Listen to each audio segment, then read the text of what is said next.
Malam ini saya, Rosvita dari Inkubator Inisiatif akan ber, um, akan menjadi moderator sekaligus time keeper dari sesi kelas teori ini. Gitu. Bersama kita telah hadir beberapa fasilitator dari kelas ini terbuka, ada Pak Harsono, Lasita dan Lasita. Halo Pak Harsono, Lasita. Halo. Kemudian selamat datang saya ucapkan juga untuk para peserta pendengar. Terima kasih yang sudah mendaftar. Terima kasih sudah meluangkan waktu untuk mengikuti kelas teori 5 ini. Kemudian pada kelas teori 5 telah hadir bersama kita seorang peneliti dan pengajar sejarah dari Universitas Sanata Dharma Yogyakarta, yaitu Mas Yeri Wirawan. Selamat malam Mas Yeri. Malam. Ya. Nanti Mas Yeri akan memberikan teori mengenai apa sih itu sejarah dan bagaimana cara penerapannya dalam penelitian sejarah itu di dalam seni. Mas Yeri sudah terlibat beberapa kali dalam beberapa proyek seni berbasis penelitian sejarah, yaitu ada proyek seni sejarah Traura Taman, kemudian ada kelas sejarah bersama Pak Harsono ya Pak ya. Kemudian yang sekarang sedang berjalan adalah kelas seri diskusi warisan ingatan. Gitu. Dalam kelas teori ini Mas Yeri akan mengajak kita belajar sejarah secara ringan dan mendasar mengenai metodologi riset sejarah dalam seni. Ini menjadi penting terutama karena akhir-akhir ini banyak teman-teman yang juga menggunakan penelitian sejarah sebagai landasan pengkaryaan, penciptaan karya seni gitu. Dalam kelas ini Mas Yeri akan memberikan pemaparan mengenai apa itu sejarah, kemudian bagaimana sebuah peristiwa dapat disebut sebagai sejarah, apa yang membedakan sejarah atau bukan, dan bagaimana kemudian menerapkan penelitian sejarah itu di dalam seni. Kelas akan berlangsung selama 1,5 jam. Mas Yeri akan melakukan presentasi selama kurang lebih 45 menit yang langsung disusul oleh sesi diskusi dan tanya jawab. Sebelum kelas dimulai, saya akan membacakan tata tertib dari kelas ini, yaitu yang pertama saling menghargai, baik terhadap fasilitator ataupun pada peserta lain yang hadir di sini, apapun suku, ras, agama, atau kepercayaan maupun ekspresi gendernya. Dengan demikian kami berharap teman-teman tidak melontarkan gurauan yang bernada rasis, melecehkan kepercayaan tertentu ataupun gender tertentu. Seluruh rangkaian acara akan kami rekam dan akan kami unggah ke YouTube. Teman-teman yang merasa tidak nyaman, kami persilakan untuk mematikan kamera. Kami juga akan berusaha untuk tidak merekam wajah-wajah, karena dalam Zoom itu, dalam aplikasi Zoom ternyata yang direkam hanyalah yang mendapatkan spotlight saja gitu. Jadi kemungkinan yang akan terekam adalah suara dari teman-teman. Kelas akan berlangsung santai, namun saya mohon untuk mematikan audio sehingga tidak mengganggu kelancaran jalannya kelas.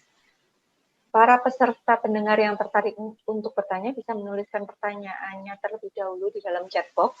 Kemudian nanti setelah Mas Yeri selesai menjawab pertanyaan dari teman-teman peserta kelas, bisa langsung menjawab pertanyaan dari teman-teman peserta pendengar. Demikian atur tata tertib dari kelas seni terbuka 2021 ini. Saya akan mempersilahkan Mas Yeri untuk memulai presentasinya. Silakan Mas Yeri. Terima kasih Mbak Vita, terima kasih fasilitator penyelenggara kegiatan diskusi ini, Pak Harsono, Mbak Lasita, dan teman-teman semua. Selamat malam. Saya ingin mengucapkan terima kasih karena memang ini kesempatan yang tidak banyak yang saya bisa dapatkan gitu, berbagi ilmu sedikit tentang sejarah. Dan waktu menyusun presentasi ini, terus terang saya agak mendapat semacam tantangan gitu, karena biasanya materi yang saya sampaikan ini biasanya untuk 1 semester gitu di kuliah, dan ini coba saya padatkan, saya ringkaskan. Mudah-mudahan tidak terlalu membosankan karena begitu uh, pengantar atau bersifat. Nah, suara saya terdengar ya? Okay. Jadi mungkin isinya agak sangat teknis atau berbau kuliah gitu. Itu saya mohon maaf sekali. Nanti kalau ada pertanyaan atau ada yang kurang jelas, silakan aja langsung bisa juga ditanyakan gitu ya. Jadi saya bisa mengulang beberapa bagian kalau memang agak kurang jelas. Ini saya mulai saja. Saya mulai dari ya, ini bisa kelihatan ya. Saya agak mengubah sedikit ininya, judulnya, cara mudah riset sejarah, karena saya berharap memang betul-betul menjadi mudah gitu. Dan seperti tadi Mbak Vita sebutkan, sudah ada beberapa karya sejarah karya seni yang menggunakan basis sejarah. Dan di sini salah satunya misalnya ada Pak Harsono, itu salah satu yang paling dekat lah yang bisa kita lihat karya-karyanya. Dan saya mungkin ingin berbagi beberapa ilmu gitu, karena nanti prakteknya sebenarnya itu ada di teman-teman seniman seperti Pak Harsono dan beberapa teman-teman seniman lainnya itu yang memang lebih praktek langsung ya menjalaninya. Jadi kalau saya mungkin lebih ke konsep-konsep dasar, teori-teori dasar, tahap itunya baru tahap bagian praktek dan konsep begitu. Oke, saya mulai saja.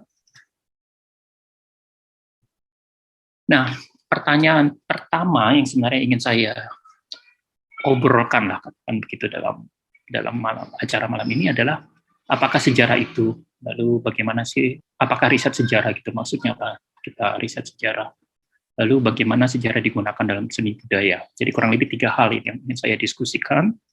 Lalu presentasi saya sendiri akan terbagi 2 hal, dalam 2 bagian, secara konseptual, dan pertama tadi ini, 1-2 ini, apakah sejarah dan riset sejarah, lalu praktek penelitian sejarah, nanti bagian ketiga yang akan saya diskusikan.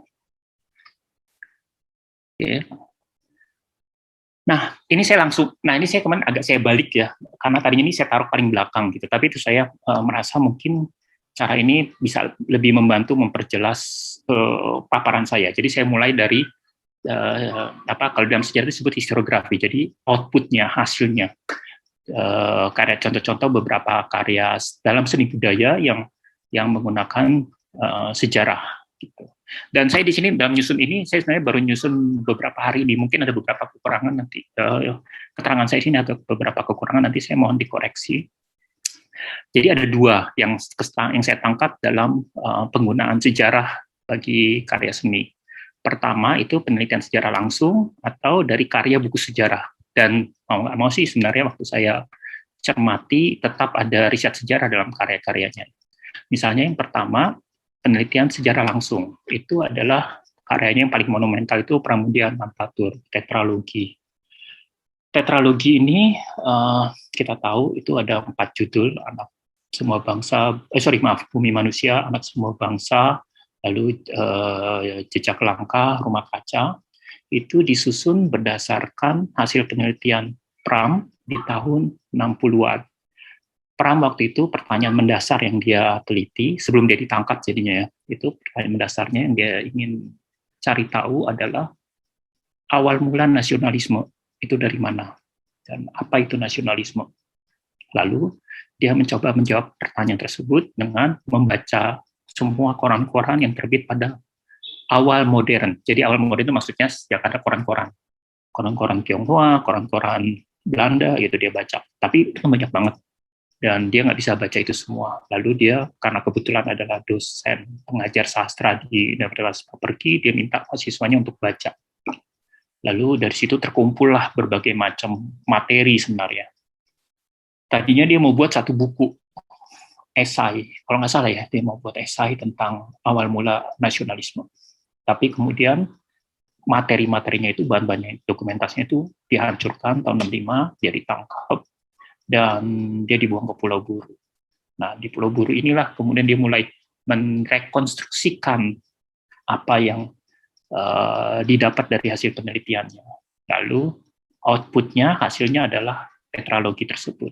Awalnya dalam bentuk lisan, diceritakan pada sesama tapol, lalu kemudian dalam bentuk tulisan ketik.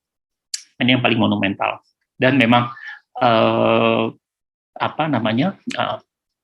ya ini sejarah apa yang namanya maksudnya monumental dalam arti baik gagasannya yang ingin ditulis maupun pengalaman penulisnya sendiri itu sangat sangat monumental. Jadi semua terkumpul jadi satu sehingga kemudian karyanya menjadi sangat luar biasa juga. Yang kedua, Anthony Redcall ini memang peneliti sejarah yang sangat populer, itu sangat besar juga. Dia dari Inggris, dari Cambridge. Dia menulis novel Mataram, Novel of Love, Faith, and Power in Early Java. Saya pribadi sih belum baca bukunya gitu. Tapi Anthony Reid adalah salah satu yang sangat mendalami sejarah Jawa, sejarah Mataram. Jadi saya pikir dia menggunakan banyak materi-materi penelitian sebelumnya dalam novelnya ini.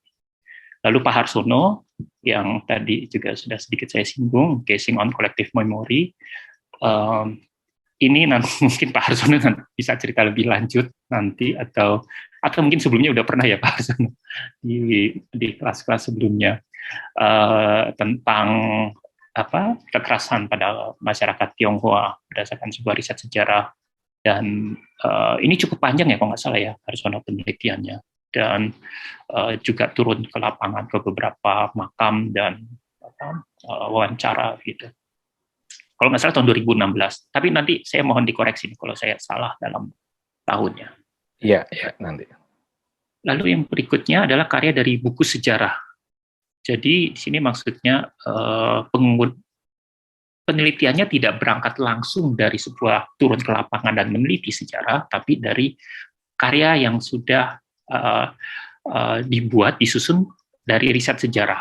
Misalnya Pak Landung Simatupang, pembacaan dramatik Aku di Ponorogo.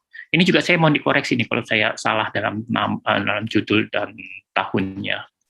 Yang saya baca itu dari sedikit tadi saya cari-cari info adalah buku ini berdasarkan karya dramatik ini berdasarkan buku Peter Carey, Kuasa Ramalan. Jadi buku sejarahnya itu Kuasa Ramalan, hasil riset sejarah itu Kuasa Ramalan.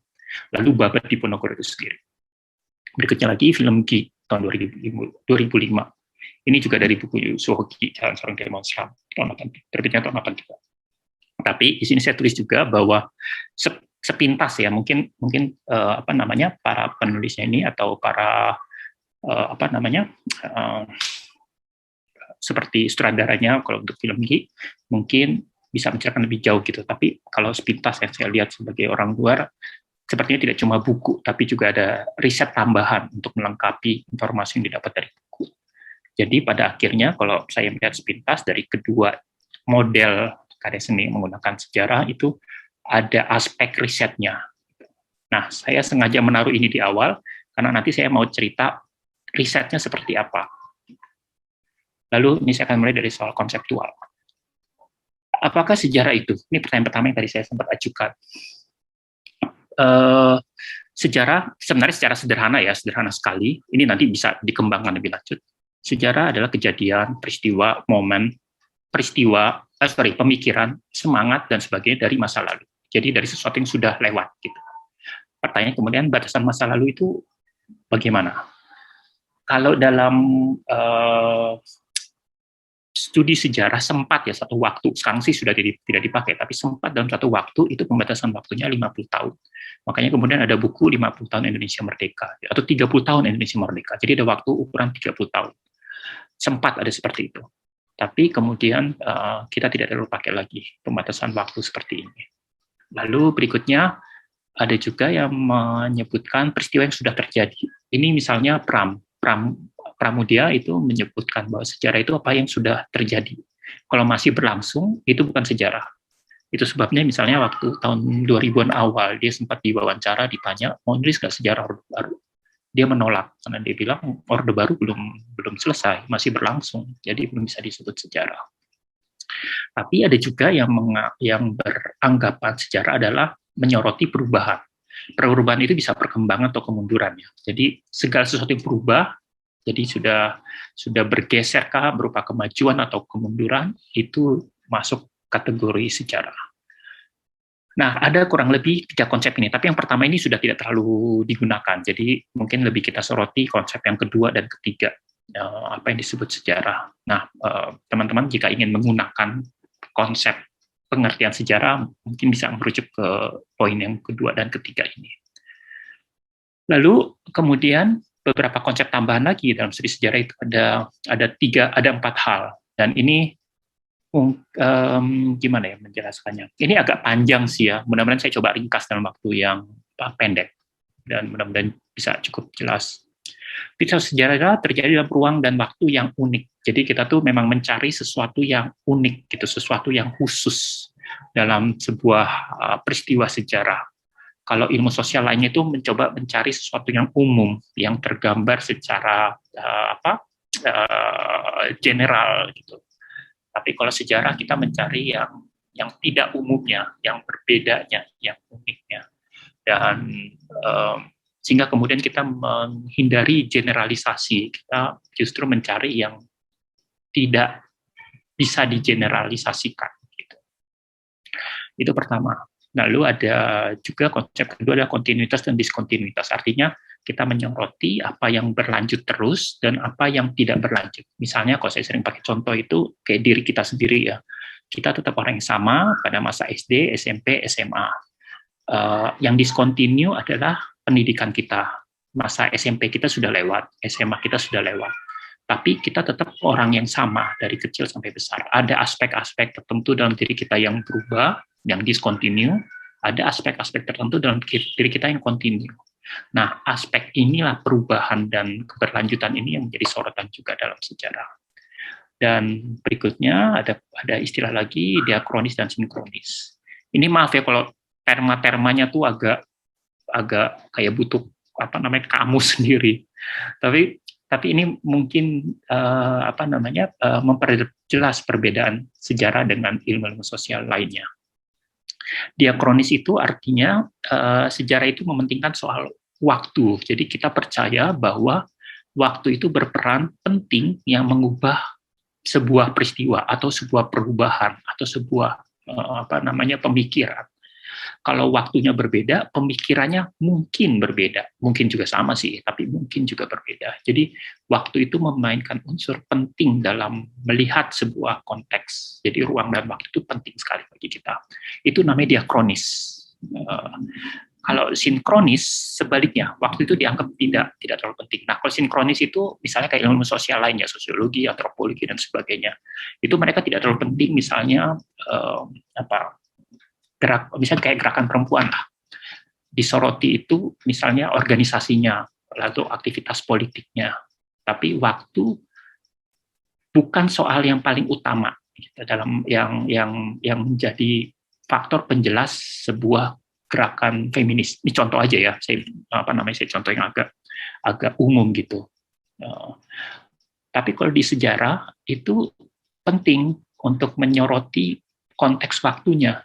Gerakan perempuan Gerwani 50-an 60-an itu penting. Jadi kalau kita bahas Gerwani, kita harus selalu ingat bahwa dia terjadi dalam tahun 50-60. 65 ya sampai 65, 50-an sampai 65. Konteksnya itu. Kita tidak bisa misalnya menempatkan Gerwani dalam tahun 70-an, 80-an, 90-an itu nggak bisa karena waktunya sudah berbeda gitu. Atau misalnya tentang Kartini pada awal abad 20. Itu juga seperti itu. Konteksnya dalam periode tersebut. Gitu. Memang nanti ada aspek-aspek yang kita bisa merasa relevansi antara tahun 50-an, 60-an Gerwani atau Kartini pada 1900-an dengan peristiwa hari ini. Tapi itu sebenarnya menjadi bahan refleksi bahwa kita ternyata tidak ada perubahan dalam 70 tahun terakhir gitu, atau dalam 121 tahun terakhir ini, satu abad lebih dari 21 tahun terakhir ini tidak ada perubahan dari zamannya Kartini. Jadi sifatnya lebih reflektif gitu. Kalau kita melihat bahwa ada relevansi, itu sekaligus menunjukkan bahwa kita berjalan di tempat gitu. Itu berapa hal yang disoroti oleh studi sejarah. Jadi kita lebih menekankan diakronis, yaitu waktu sebagai faktor penjelas. Ya, ini tadi juga udah mencari keunikan dan kekhususan, poin pertama yang tadi saya sebutkan. Selanjutnya, nah ini satu hal yang saya ingin lebih mulai mengkerucut. Apakah riset sejarah? Nah, kalau secara sederhana yang ingin kita capai dalam riset sejarah itu sebenarnya ada rekonstruksi masa lalu. Satu rekonstruksi, dia bisa peristiwa, bisa pemikiran, bisa mentalitas, bisa keyakinan. Ini contoh-contoh aja, nanti bisa teman-teman mungkin bisa lebih mengembangkan lagi maksudnya atau aspek apa dari masa lalu yang ingin dikembangkan gitu. Kalau yang paling sederhana, misalnya peristiwa. Ini yang paling paling umum lah. Misalnya detik-detik proklamasi. Itu banyak. Kalau kita lihat acara-acara TV itu ada tuh upaya untuk merekonstruksi detik-detik proklamasi. Siapa melakukan apa pada waktu kapan gitu. Atau misalnya sejarah Sumpah Pemuda. Atau serangan umum 1 Maret ini sangat konvensional, dia sangat umum. Dan ini satu hal yang seringkali kalau riset sejarah coba lakukan, rekonstruksi masa lalu. Lalu kedua, misalnya bisa juga pemikiran. Misalnya kita ingin merekonstruksikan bagaimana pemikiran Soekarno terhadap nasionalisme, atau misalnya Islam menurut Ki Haji Ahmad Dahlan, atau Taman Siswa dan Pendidikan dalam pemikiran Ki Hajar Dewantara. Jadi kita coba rekonstruksikan adalah pemikirannya. Dapat dari mana gagasan nasionalismenya Soekarno, lalu bagaimana dia mengembangkannya, bagaimana dia kemudian merumuskannya, konsep nasion dan sebagainya. Itu dalam dalam sejarah itu yang kita coba rekonstruksikan pemikiran-pemikirannya gitu. Berikutnya lagi misalnya, nah ini agak lebih bisa dibilang kalau dalam studi sejarah sendiri cukup jarang yang melakukan sejarah mentalitas. Misalnya di sini adalah mentalitas itu artinya sesuatu yang sudah ada dalam diri kita, tapi kita tuh melakukannya seperti ya kejadian sehari-hari aja. Misalnya seperti konsep waktu, penanggalan kalender. Ini sederhananya begini. Tapi teman-teman sini banyak yang kelahiran tahun 2000-an ya, atau lebih muda lagi, atau campur-campur. Ya, kayaknya 2000-an ya. 2000-an. Okay. Kecuali fasilitator ya. Okay. Karena saya amin. Nah, jadi mudah-mudahan contoh saya relevan ya, mudah-mudahan nyambung nih. Karena gini, generasi saya lah ya gitu, biar saya nggak ngajak orang lain gitu. Saya kan cukup tua gitu, generasi saya itu kalau kalender itu ada 4 penanggalan sistem kalender. Ada Masehi, ada Islamnya, ada Tionghoanya, ada Jawanya dalam satu kalender. Saya nggak tahu sih kalau sekarang ini masih ada nggak sih tanggalan seperti itu yang ada 4 komponen kalender dalam waktu yang bersamaan. Yang ingin saya katakan adalah sistem kalender ini itu membentuk konsep waktu kita gitu. Jadi saat yang sama seperti sekarang lah, katakan hari ini gitu ya. Kita punya 2 konsep untuk sore hari. Pertama itu jam 6 sore, kedua adalah maghrib. Lalu misalnya kalau kita janjian, kita ketemu jam 6.15. Nah, nanti konsep waktu dalam pikiran kita tuh ada 2. Pertama jam 6 sesuai dengan WIB, waktu Indonesia Barat, atau jam 6 itu adalah maghrib. Nanti ya kalau bulan puasa ini lebih jelas lagi kan, waktunya berbuka misalnya. Lalu sholat maghrib. Artinya ruang waktunya itu antara jam 6 sampai sekitar setengah 7 kurang gitu. Dan kalau misalnya kita janjian jam 6.15, bagi yang menganut kalender Islam, dengan waktu sholat, itu rentang waktunya itu lebih longgar. Dan itu satu misalnya peneliti sejarah, Dennis Lombat, bilang itu yang membuat penjelasan tentang adanya, kalau di Indonesia itu bilangnya jam karet. Jadi waktunya itu nggak fix. Kenapa? Bukan karena orangnya pemalas, bukan sama sekali itu, tapi karena ada sistem waktu yang berbeda dengan sistem waktu yang fix barat gitu. Nah, itu mentalitas. Itu adalah sejarah. Kemudian nanti ditelusuri dalam riset sejarah bagaimana konsep waktu itu membentuk diri kita. Kalau hari ini sih kita memang makin lama makin ke barat ya. Kita bisa bilang jam 6 ya jam 6. Tidak ada definisi lain selain jam 6 sore gitu. Tapi misalnya 10-20 tahun lalu, jam 6 sore itu ada beberapa definisi. Gitu. Nanti konsekuensinya kalau janjian. Tapi kalau sekolah, jam masuk sekolah ya sudah ketat banget, jam 7 ya jam 7, nggak ada apa namanya definisi yang lain gitu. Nah, itu satu hal yang juga kita teliti dalam sejarah. Lalu konsep ruang juga begitu. Kalau ini jelas banget kalau teman-teman di Jogja, barat, timur, utara, selatan itu sangat terpampang dalam spektrum ruang gitu. Sementara kayak saya misalnya Jakarta, pertama kali saya ke Jogja itu misalnya ditunjukkan arah, oh ya letak warungnya itu ada di sebelah timur. Saya mesti memvisualkan dulu gitu, di mana timur, di mana barat, apa sebagainya. Nah, ini satu hal yang membentuk diri, yang membentuk cara pikir. Nanti kemudian dalam sejarah kita akan meneliti mengapa orang Jogja begitu menguasai konsep timur, barat, utara, selatan. Katakan misalnya kalau penjelasan yang paling saya dengar misalnya karena ada Gunung Merapi gitu. Lalu di selatan itu ada laut selatan. Itu paling sederhana gitu. Tapi saat Gunung Merapi sudah tidak terlihat dari jalanan atau ke selatan itu makin jauh gitu ya. Apakah anak-anak yang kelahiran tahun 2000, 2005 yang lebih muda sekarang gitu masih masuk nggak konsep utara timur selatannya itu, atau mulai bergeser seperti kayak orang-orang di Jakarta kiri kanan. Nah, sejarah mempertanyakan itu, menyelidiki hal-hal tersebut juga dalam risetnya. Jadi itu yang disebut mentalitas.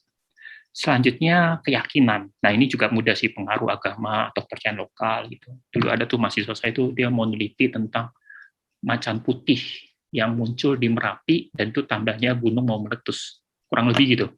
Nah, kalau kita dalam riset sejarah, kita tidak coba membuktikan bahwa betul ada atau tidak macan putih tersebut, tapi yang kita coba teliti adalah mengapa masyarakat di desa tersebut di Merapi punya keyakinan tersebut dan seberapa lama keyakinan tersebut atau seberapa banyak keyakinan tersebut dianut oleh masyarakat di desa tersebut. Jadi kita menyoroti masyarakatnya gitu yang memiliki kepercayaan. Jadi kita bukan berusaha membuktikan apakah ada atau tidak yang dipercayainya itu, tapi masyarakatnya itu pasti ada dan nyata ada, itu yang kita teliti dan seterusnya gitu ya. Ini beberapa hal yang kita teliti dalam sejarah, yang kita coba rekonstruksikan dalam sejarah. Tapi memang nanti sebenarnya bisa lebih panjang lagi, cuma saya coba persingkat aja. Nah, pertanyaannya kemudian dalam konteks ini ya, peristiwa, pemikiran, mentalitas, keyakinan, apa yang membuat masyarakat itu berubah? Karena faktor politik kah? Misalnya kayak seperti agama atau kalender tadi, saat orang Hindu, Buddha tergusur gitu loh, tergantikan dengan kesultanan, kerajaan kesultanan, apakah keyakinannya juga berubah? Apakah konsep waktunya juga berubah? Kalau kita lihat hari ini sebenarnya kan nggak berubah-berubah banget ya. Maksudnya Hindu Jawanya semakin, Hindu Buddhanya semakin berkurang gitu. Tapi tidak berarti kepercayaan yang diwariskan dari Hindu Buddhanya itu hilang begitu saja gitu bagi sebagian masyarakat kita. Tetap ada sisa-sisanya gitu. Jadi atau soal ekonomi yang membuat sebuah masyarakat berubah atau soal sosial budaya. Ini yang juga menjadi bagian pertanyaan dalam penelitian sejarah. Nah, saya sekarang men-skip banyak ini bagian supaya lebih mudah. Lalu beberapa contoh praktek penelitian sejarah.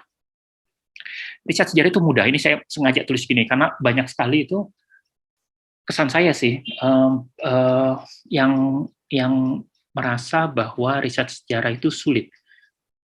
Mungkin karena tempatnya aja sih, untuk risetnya itu nggak berbeda. Kalau ilmu lain gitu misalnya bisa ke toko buku gitu untuk mencari sumber. Kalau kita tuh enggak, kita ke arsip atau ke lapangan atau ke mana namanya perpustakaan yang mengkoleksi koran-koran tua. Jadi tempatnya aja berbeda, tapi sebenarnya nggak sulit-sulit amat gitu. Kita tuh ada 5 tahapan dalam sejarah, dalam metode sejarah. Pertama pemilihan tema, lalu pencarian sumber, nanti ada sumber primer, sekunder, lalu ada kritik sumber, jadi sumber itu nggak bisa kita terima begitu saja, kita harus mengkritisinya. Lalu interpretasi atau penafsiran terhadap hasil yang telah kita teliti, lalu historiografi, penulisan ilmiah. Kalau di kampus itu misalnya kayak skripsi, tesis, disertasi, dan sebagainya lah. Tapi sebenarnya outputnya juga bisa berupa karya sastra, berupa karya visual gitu, seni rupa, film, komik, pertunjukan, tari, atau karya seni lainnya. Jadi sebenarnya outputnya bisa macam-macam. Tapi urutan ininya ya, tahapan-tahapannya kurang lebih seperti ini.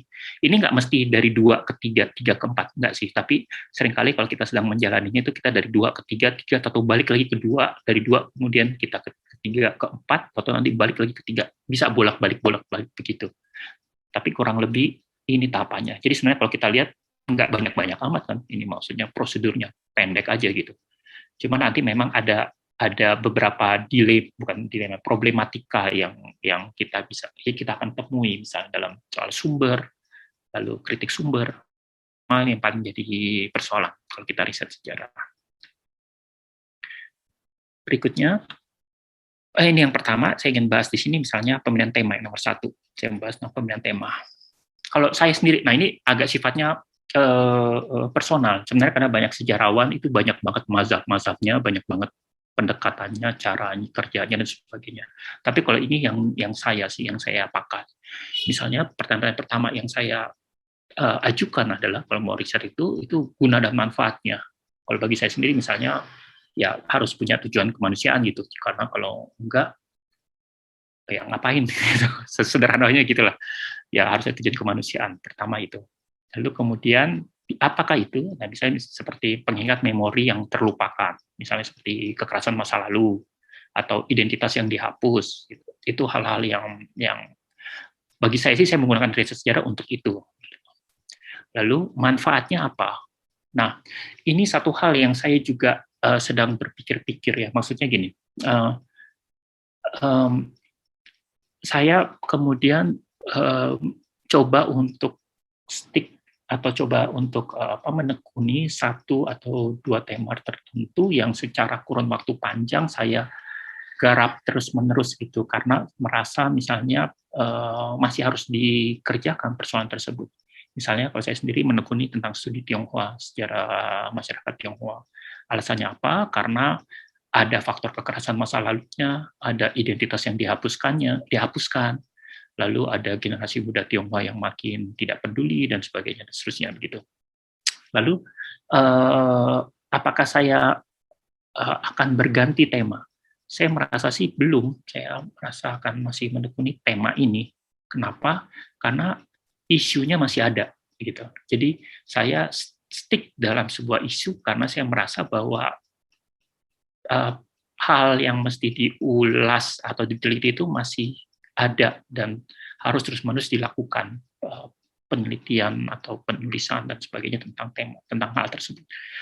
Jadi penelitian saya kemudian bersifat berkesinambungan, jadi nggak berhenti gitu, masih terus saja. Jadi saya studi Tionghoa ini sebenarnya saya tekuni dari 2003, artinya sudah berapa? Lama banget sih, 18 tahun saya garap dan mungkin masih terus berlanjut beberapa puluh tahun kemudian karena jika soalnya masih terus ada gitu. Itu alasan pemilihan tema saya karena ada satu cita-cita, ada satu keinginan gitu bahwa soal-soal seperti kekerasan masa lalu, identitas yang dihapus itu pelan-pelan bisa kita ubah. Jadi faktor kita memilih riset sejarah gitu karena ada cita-cita untuk juga bisa mengintervensi, bisa mengubah kondisi atau membuat kondisi lebih baik untuk hari ini atau masa depan. Seperti itu.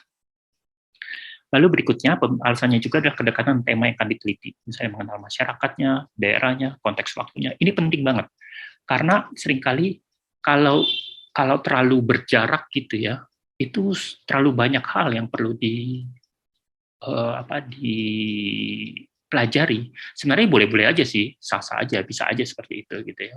Tapi misalnya untuk mempersingkat waktu atau untuk lebih memperdalami sebuah tema, memang sebaiknya sih telah mengenal masyarakat, daerah, konteks waktunya. Konteks waktunya itu misalnya mengenal periode, saya misalnya mengenal periode tahun 90-an, 90-an karena tumbuh besar dalam era tersebut gitu. Jadi saya kalau meneliti, saya akan ambil periode-periode tersebut. Tahun 2000-an ya saya kenal juga sih, cuma saya agak lebih mulai berjarak dengan periode tersebut karena mulai studi lah segala macam, jadi tidak terlalu nyemplung dalam kehidupan sosialnya, dan jadi mulai agak berjarak. Tapi kalau misalnya 90-an, 80-an, 90-an, saya merasa masih dekat dengan periode tersebut. Selanjutnya, nah ini tahapan yang kedua, tentang mencari sumber sejarah dan kritik sumber. Ini satu hal yang esensial banget, penting banget untuk dilakukan. Jadi sumber sejarah itu, seperti saya sebut tadi, terbagi dua. Sumber primer, itu sumber yang sejaman, misalnya dengan peristiwa, kejadian, atau peristiwa sejarah. Bentuknya bisa arsip, majalah, koran, foto, film, dan sebagainya, dan seterusnya. Kedua, sumber sekunder, itu sumber yang tidak sejaman, seperti laporan riset, artikel, buku, dan seterusnya. Maksudnya, kenapa kita mencari sumber primer gitu yang diutamakan, kalau dalam riset sejarah, karena kita ingin semakin dekat dengan peristiwanya. Karena asumsinya begini, seperti kayak kita hiduplah hari ini ya, pada hari, menit ini, detik ini, kita sedang melakukan diskusi. Ini kan satu aktivitas, kalau pengertian kebudayaan yang umum gitu, kita ini sedang melakukan aktivitas kebudayaan. Dan aktivitas kita ini kan juga terrekam, dalam arti, maksudnya bukan dalam bentuk YouTube dan sebagainya sih, tapi maksudnya kita meninggalkan jejak gitu dalam aktivitas kita ini, berupa catatan, PPT, atau ada ya rekaman YouTube tadi, atau misalnya kita taruh, misalnya kalau saya lah ya, saya taruh dalam kalender Google saya, itu merecord peristiwa hari ini. Dan rekaman tersebut, record itu tersebut nanti adalah menjadi sumber primer yang paling dekat dengan peristiwa hari ini, menit ini. Yang nanti kalau saya 10 tahun ke depan saya ingin merekonstruksi malam ini, saya punya materi-materi recording tadi yang bisa saya gunakan untuk merekonstruksi malam ini. Mulainya jam berapa, apa yang saya bicarakan, berapa orang pesertanya, dan seterusnya. Nah, kalau ini kan yang terjadi hari ini ya, kalau kita coba untuk membuat recording sejarah. Tapi kalau misalnya terjadinya di masa lalu, hal yang sama juga terjadi. Misalnya satu objek sejarah kita teliti, kita akan mencari jejak-jejaknya, jejak-jejak recordnya gitu dalam bentuk arsip kah, majalah kah, koran, foto, film, dan sebagainya. Atau narasumber, maksudnya wawancara. Jadi kita coba mencari jejak-jejaknya, dari jejak-jejak tersebut kita merekonstruksikan apa yang terjadi. Sumber sekunder itu sumber yang tidak sejaman, misalnya laporan riset, artikel, buku, jurnal, dan seterusnya. Ini bisa dibaca, sebenarnya ada distorsi, itu cukup mudah dipakai, jadi tinggal klik aja berapa kata kunci, kita udah dapat laporan-laporannya. Ini juga cukup bisa digunakan, hanya kemudian kalau kita mau lebih dalam, itu memang kita sebaiknya turun lapangan. Nah, kita bisa lihat di sini, sumber kerja sejarah itu mengakibatkan kita itu tidak cuma hanya ada di perpustakaan atau di arsip. Kalau seperti narasumber ini yang Pak Harsono jalani, misalnya harus ke daerah-daerah ya, ke Blitar dan sebagainya untuk melakukan wawancara. Jadi sejarawan, penelitian sejarah juga seringkali mengharuskan kita untuk turun lapangan. Saya sendiri misalnya studi riset sejarah Tionghoa Makassar itu. Saya di perpustakaan dan arsip memang cukup lama sih, sekitar 3 tahun, tapi 6 bulan. Tapi saya tetap harus ke Makassar gitu, walaupun mungkin tidak terlalu lama ya, sekitar seminggu atau sebulan gitu. Ini agak berbeda dengan teman-teman yang melakukan pekerjaan riset antropologi atau etnografi. Kalau mereka, teman-teman ini, itu mereka harus lebih lama bersama masyarakatnya. Kalau kita, sejarah ini agak kombinasi, ada riset sejarah di perpustakaan atau di arsip, tapi juga di saat yang sama di lapangannya. Jadi saya juga selalu minta sih kalau teman-teman di kampus itu, mahasiswa gitu, untuk juga misalnya turun ke desa, ke pasar-pasar, ke sungai-sungai kalau memang ada urusannya dengan sungai gitu risetnya, masuk hutan, bertemu dengan orang, menjalani jalanan dan sebagainya, karena nah ini kalau yang saya sebut di awal tadi, untuk mengenali konteks ruang dan waktunya itu. Jadi kalau seperti saya mau meneliti sejarah Tionghoa Makassar, saya nggak bisa berjarak, saya harus ke Makassarnya dan merasakan suasana panasnya, teriknya, kemarahannya, kekacauannya, dan seterusnya. Sehingga kemudian saat saya menyusun tulisan sejarah saya bisa mengartikulasikan suasana tadi dalam tulisan. Begitu. Nah, kritik sumber sejarah itu harus dikritik, kan artinya bisa mendukung fakta sejarah atau membantah fakta sejarah. Jadi bisa ada dua kemungkinannya. Kritik sumber itu tidak hanya misalnya untuk bermaksud membantah sebuah fakta, tapi juga kita bisa gunakan untuk mendukung sebuah fakta sejarah. Nah, ini interpretasi. Ini yang tadi saya agak sudah singgung sedikit. Interpretasi ini adalah maksudnya penafsiran terhadap fakta sejarah. Jadi kita dalam studi sejarah itu sangat dibantu dengan teori-teori sosial budaya yang sudah ada. Ada sih pertanyaan, sejarah itu ada teorinya nggak sih? Itu satu hal yang memang dalam sejarah itu menjadi perdebatan gitu. Karena kalau sepintas dilihat, itu sejarah memang teorinya itu dari ilmu lain, sosiologi kah, antropologi kah, atau politik kah gitu. Maksudnya untuk memahami sebuah fenomena peristiwa sejarah ya, atau pemikiran sejarah atau mentalitas tadi dan seterusnya, untuk memahami itu. Tapi sejarah sendiri tidak membangun sebuah teori tertentu untuk sejarah, untuk studi sejarah.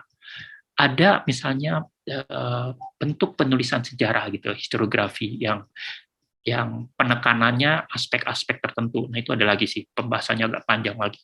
Tapi kalau sejarah sendiri tidak secara khusus menghadirkan teori, tapi dia menggunakan teori-teori yang ada dari ilmu sosial lain untuk membantu para sejarawan menjelaskan subjek sejarah atau penelitian sejarahnya. Nah, kedua yang paling penting dalam membantu interpretasi, nah ini tadi saya singgung ya tentang perlunya kita turun ke lapangan, itu mengenal konteks geografi alam, kota, desa, hutan, sungai, laut, pelabuhan, dan seterusnya. Jadi kita memang harus ke tempatnya gitu untuk merasakan konteks yang ada dalam penelitian yang sedang kita lakukan. Gitu. Konteks adat, budaya, masyarakat, konteks sosial politik. Karena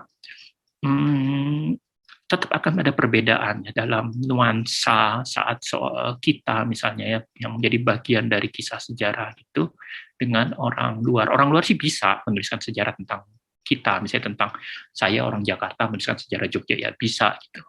Tapi nadanya atau cara mengartikulasikannya, penekanan-penekanannya mungkin akan sangat berbeda dengan teman-teman Jogja yang menulis tentang sejarah kota Jogja. Ini contoh aja gitu. Masing-masing ada kelebihan kekurangannya gitu ya.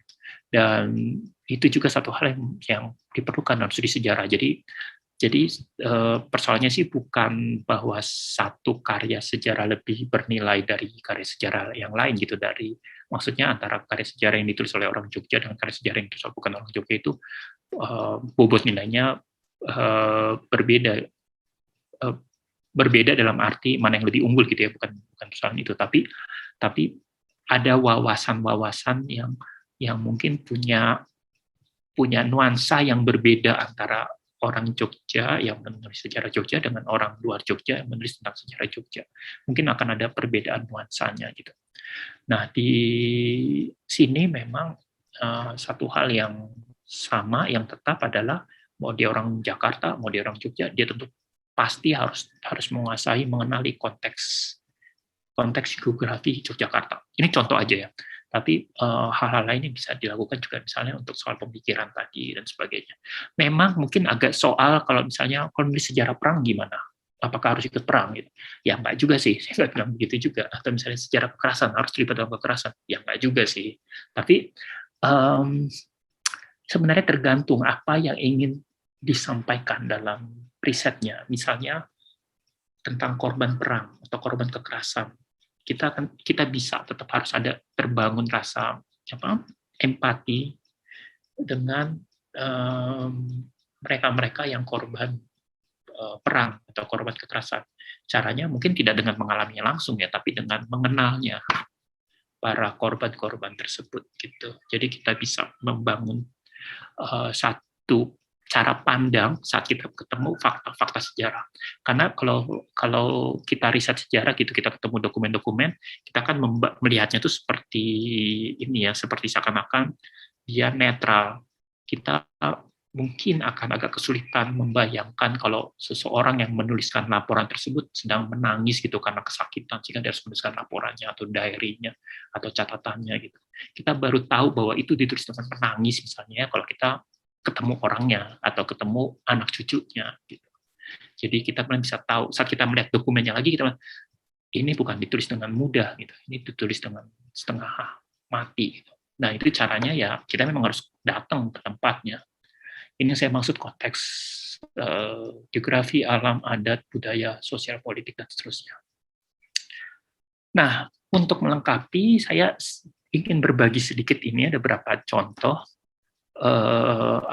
bukan contoh, maaf saya balik lagi, beberapa sumber-sumber sejarah primer yang sudah didigitalisasi. Jadi, pandemi ini semacam blessing in disguise gitu ya. Satu sisi pandemi ini membuat kita susah bergerak, teman-teman sejarawan, teman-teman riset susah banget sekarang, karena harus ke perpus apa sebagainya itu agak sulit. Tapi saat yang sama perpustakaan ini mengupload koleksi mereka dalam bentuk digital, dan ini sangat membantu. Nah ini ada beberapa web gitu tempat menaruh koleksi-koleksi digitalnya. Nanti saya bisa share ke Mbak Vita ya, dan atau teman-teman yang ingin butuh gitu bisa share link-linknya. Ada sumber arsip, ini sejarah Nusantara andri.go.id.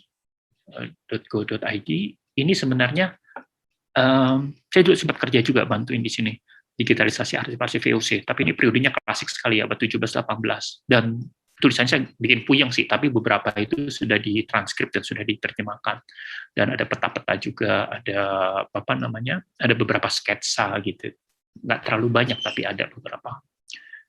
Jadi periodenya ini periode yang agak klasik sejarah Nusantara.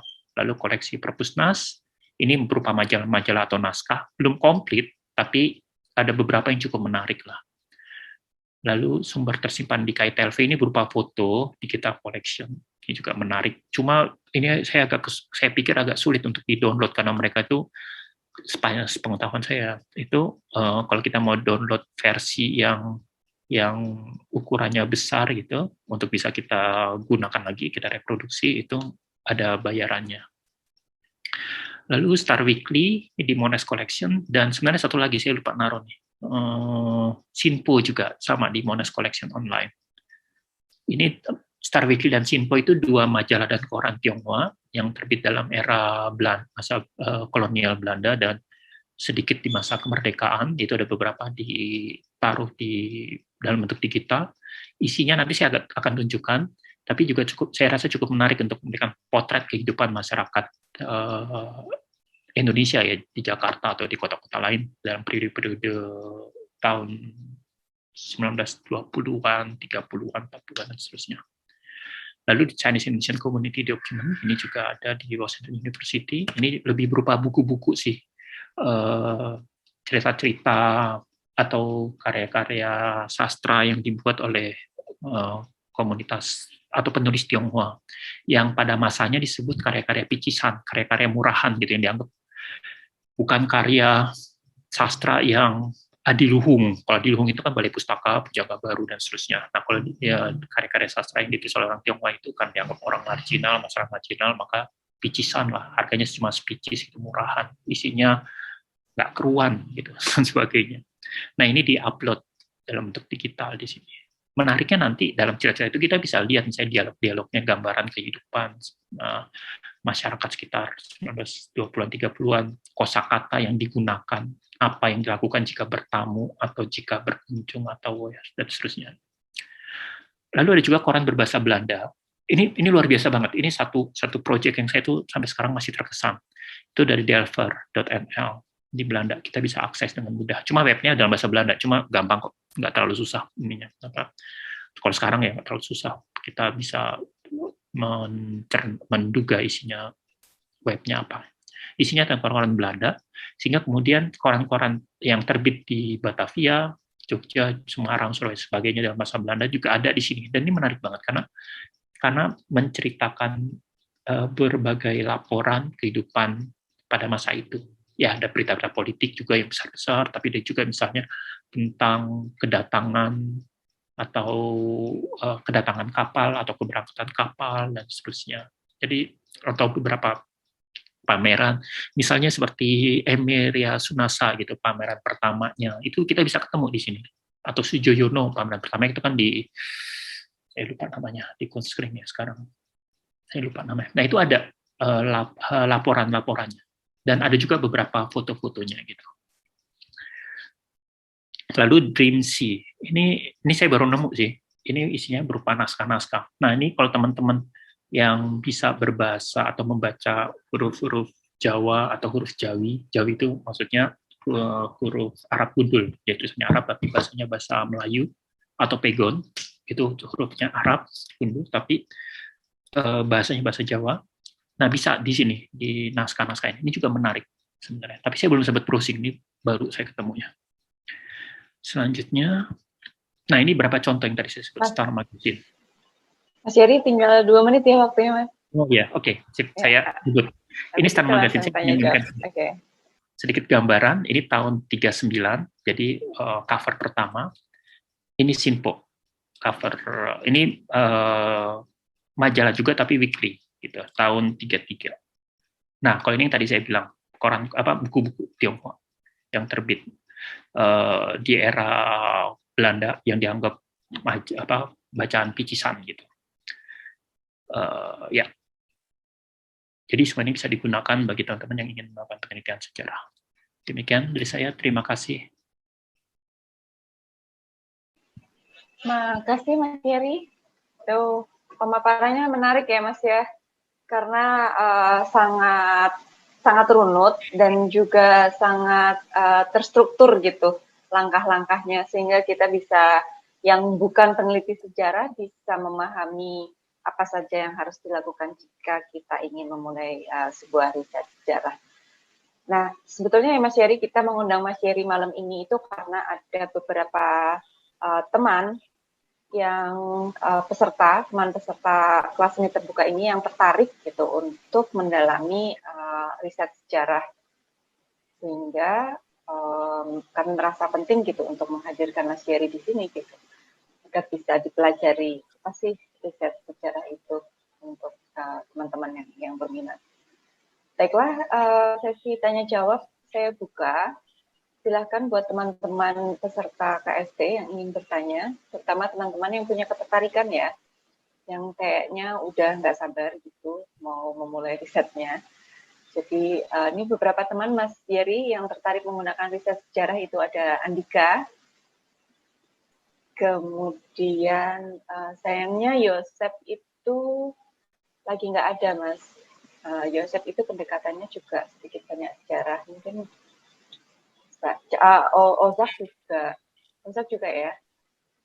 Baiklah, saya buka sesinya. Teman-teman silahkan langsung tanya. Chandra, Ozak, Andika, Chandrani. Saya mau nanya, Mbak. Oh, ini Pak Harsono ingin menambahkan nih. Silahkan Pak Harsono.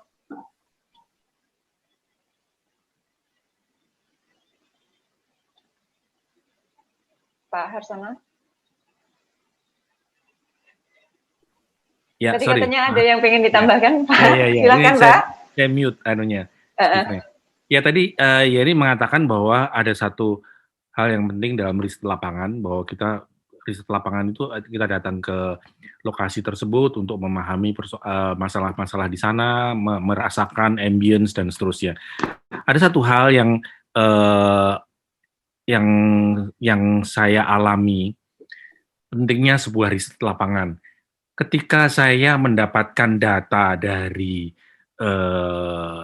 National Archive Den Haag dan Leiden University Library tentang pembunuhan orang-orang Tionghoa, itu saya mendapatkan data yang luar biasa detail di daerah di Jawa Barat, terutama di Maja, kemudian di Jati 7, di beberapa tempat yang lainnya. Data itu detail sekali kalau dibandingkan dengan data-data yang di Jawa Tengah dan Jawa Timur.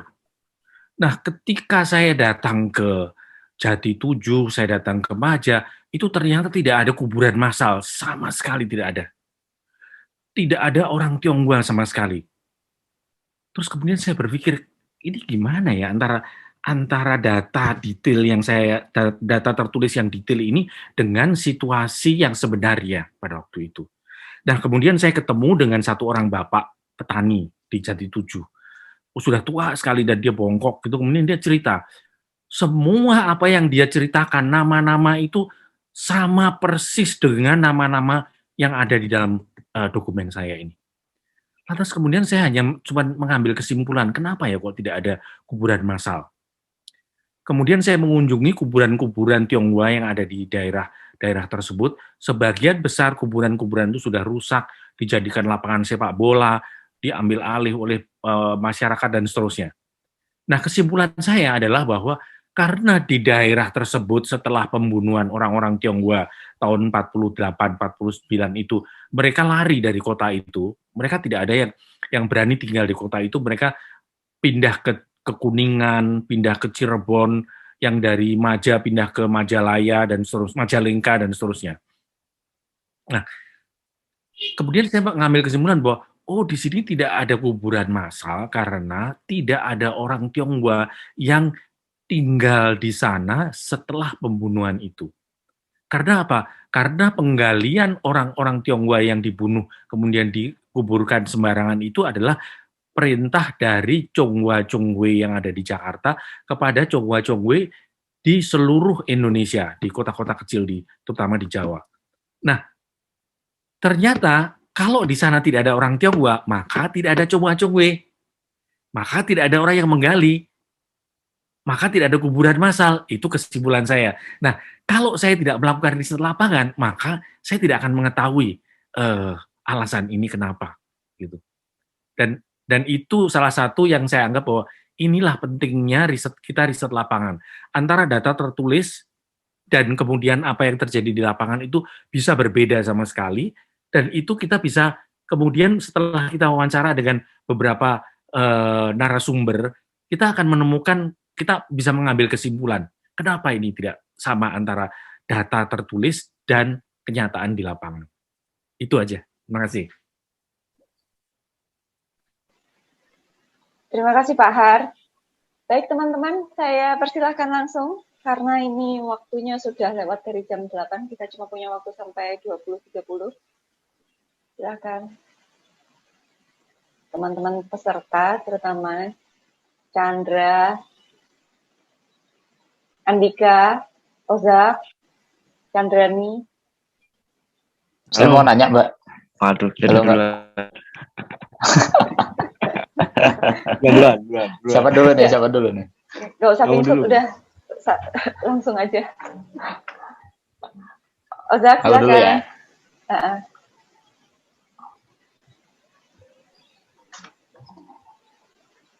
Ozak. Ozak atau Andika nih? Enggak, Andika mau ngomong, yaudah aku aja. Yang kesorot soalnya Ozak nih. Aku ini menarik banget paparan dari Mas Sherry. Itu seperti mengingatkan kembali pada data-data yang saya kumpulin sejak 2017 sampai sekarang gitu. Itu kebanyakan bukan kebanyakan ya, tapi beberapa di antaranya itu tentang mitologi dan juga Sanskerta, bahasa Sanskerta itu. Dan tadi juga sempat dibilang oleh Mas Heri, kalau sebaik-baiknya penelitian itu harus diharuskan supaya kita tidak berjarak gitu ya dengan apa yang akan diteliti gitu. Juga saya terkait dengan narasumber gitu kan, narasumber mana yang mestinya kita ajak diskusi untuk mendalami penelitian itu.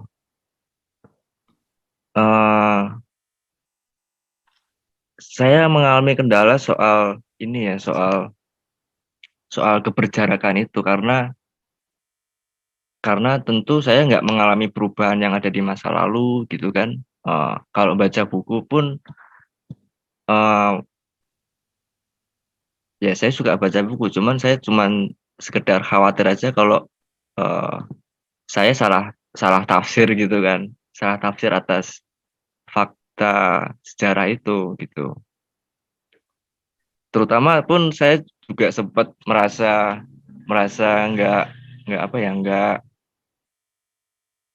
nggak tertarik tentang sejarah sih, karena takut udah ada mental block dulu gitu kok, bahwa sejarah itu punya simpang siurnya sendiri atas peristiwa yang ditulis gitu kan, terutama otoritas si penulis itu terkait peristiwa yang dia tulis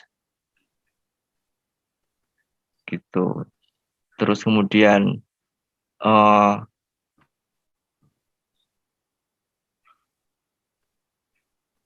soal apa lagi ya?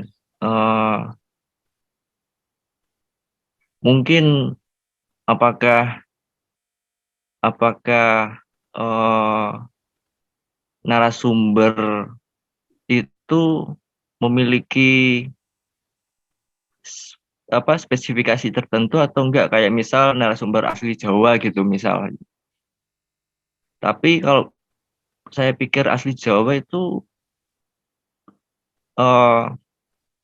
karena udah ada percampuran budaya, terus nggak dia yang bisa dikatakan asli Jawa karena cuma lahir di Jawa, atau apakah narasumber yang spesifik itu yang bagaimana, kayak gitu-gitu. Pertanyaanku kayak gitu sih, Mas. Kira-kira jelas belum ya? Dan saya bisa jawab. Ya, terima kasih, Mas. Mungkin segitu dulu. Ya, terima kasih, Ozak. Mas Yeri, dikumpulkan dulu ya pertanyaannya. Ya, silakan Andika. Ya, malam Mas Eri. Kalau saya pribadi memiliki sekarang sedang mengerjakan 2 proyek film karena saya basicnya film. Dua-duanya film dokumenter yang juga saya melakukan riset tentang sejarah, pendekatan sejarah, yang dua-duanya kebetulan bersinggungan dengan tragedi 65. Yang satu itu mengangkat tentang Pram, keluarganya Pramudia di Blora. Yang satu lagi itu tentang Gedung Setan di Surabaya. Itu proyek asosiasi dokumenter tahun kemarin, tapi belum sempat saya lanjutin lagi. Tapi saya sempat riset tentang mereka. Kalau di dalam dalam film dokumenter itu kan setiap pembuat film diwajibkan untuk subjektif. Maksudnya subjektif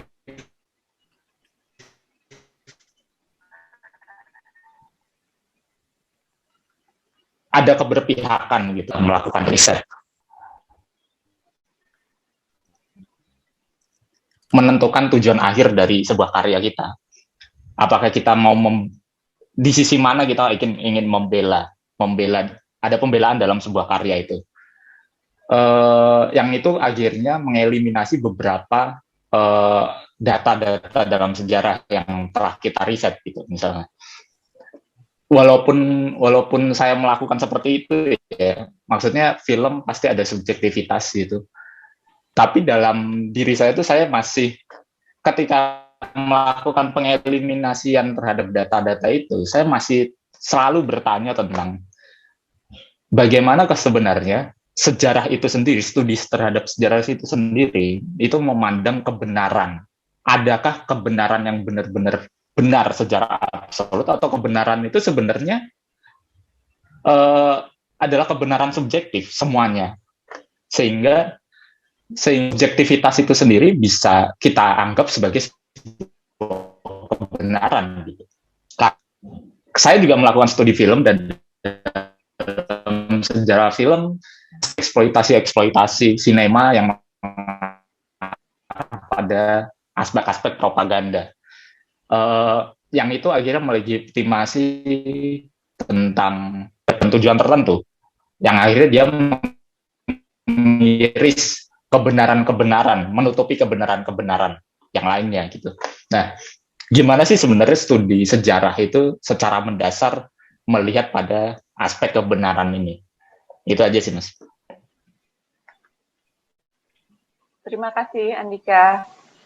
Ini kayaknya mungkin beririsan ya. Silakan Mas Yeri dijawab. Kita dijawab dulu. Terima kasih. Makasih Mas Osak, Mas Andika. Ya, memang betul ini cukup beririsan ya tentang apakah untuk membaca sebuah naskah Jawa sehingga kemudian narasumbernya harus seseorang yang juga bisa berbahasa Jawa. Gitu. Kalau saya sih jawabnya ya tentu saja gitu, yang bisa baca naskah itu mesti dia yang menguasai bahasanya dan bisa membantu menginterpretasikan apa yang tertulis dalam naskah tersebut. Bahwa nanti ada aspek mitologi atau apa namanya bayangan gitu ya, interpretasi dari si pembaca naskahnya, apakah itu bias atau tidak. Saya rasa sih itu sebabnya dalam penelitian sejarah kita perlu untuk menguji ke dalam sumber-sumber yang lain yang tadi disinggung oleh sebetulnya seperti Pak Harsono itu.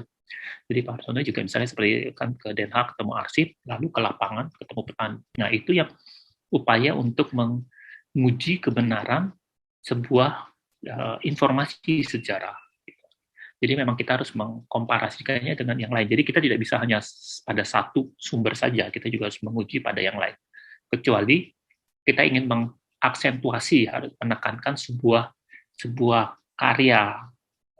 Misalnya seperti ini, beberapa studi sejarah itu mengulas misalnya Babat Diponegoro atau tentang karya-karya Empu Sutasoma atau tentang kejatuhan Majapahit. Itu kan pakai sebuah kisah Babat ya.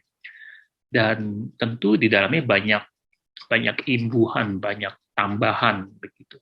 Dan seorang sejarawan yang menekuni menggarap naskah-naskah tersebut, dia menggunakan sumber-sumber lain untuk merekonstruksi. Jadi upaya rekonstruksi sumber utamanya tetap Babat Diponegoro, misalnya seperti yang dilakukan oleh Peter Carey, tapi dia juga menggunakan sumber-sumber lain, arsip-arsip Belanda dan Inggris untuk merekonstruksi apa yang sebenarnya terjadi. Jadi kemudian Babat itu kita lihat sebagai sebuah karya yang dihasilkan oleh pada masa Pangeran Diponegoro dan seorang sejarawan menghadirkannya sebagai karya sastra gitu. Jadi kalau pertanyaan apakah narasumbernya harus memiliki spesifikasi tertentu, harus asli Jawa, kalau bagi saya sih ya gitu, sebaiknya begitu. Kalau kecuali nggak bisa akses, misalnya risetnya di Leiden dan nggak ada orang Jawanya di situ, ya mau nggak mau pakai orang Belanda. Tapi selama kita di sini, saya sih akan lebih rekomen dari orang yang betul-betul mengenali naskahnya. Itu sih. Nah, kemudian lanjut ke soal bias tadi ya, yang tadi ditanyakan oleh Mas Andika. Nah, ini biasanya saya membedakan sih antara fakta sejarah dengan opini sejarah. Jadi maksudnya begini. Peristiwa sejarah yang betul terjadi kan misalnya kayak seperti kita sekarang ini lagi webinar, ini fakta sejarah. Ini fakta gitu ya, kejadian yang betul terjadi.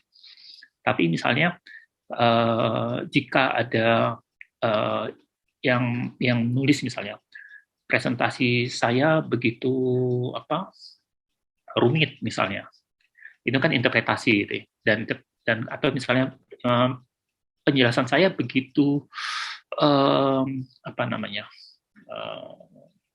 membosankan, nah itu interpretasi.